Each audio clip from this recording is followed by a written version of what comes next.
March 27th, Miami summit in the US.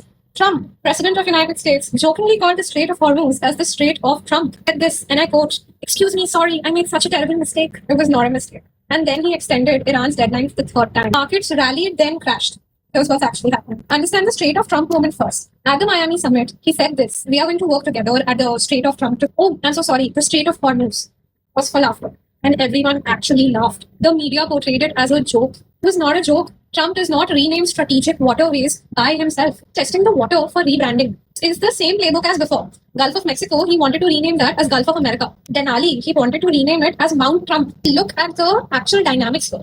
Float it as a joke. Gauge the reaction. And if it's popular, make it real. Centerpiece of joke here is the Strait of Hormuz, a crucial choke point which controls 20% of the world's oil exports. Iran controls the northern side, and Trump wants to rename it just to showcase that he has control. Talk about the third deadline extension that he has given and how suspicious it is. Let me tell you the reality. On March 20th, which was the first deadline extension, the announcement came at 9:20 a.m. Just 10 minutes before the US market opens. The March 24th announcement came at 3:45 p.m. 15 minutes before the US market closes. And the March 27th announcement was 8 a.m. in the morning, that is 90 minutes before the US market opens. Pre-extension announced strategically around market hours for US investors, hedge funds, banks, and for Trump himself. Extensions lead to fall in oil prices and market rallies. Trump gets credit for all this. When the reality hits, then Iran says that no such conversation happened, no de-escalation has happened altogether. Oil prices climb back up within 48 hours. Clear pattern. Headline rally fade within 2 days. So-called extensions that make him believe that he is controlling the Strait of Hormuz is actually giving Iran what it wanted from the start.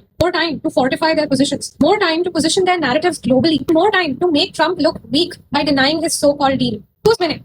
Trump is giving you headline rallies, which is the so-called optics. In reality, Iran gets the operational control. Tell me if you found this helpful. We follow from that.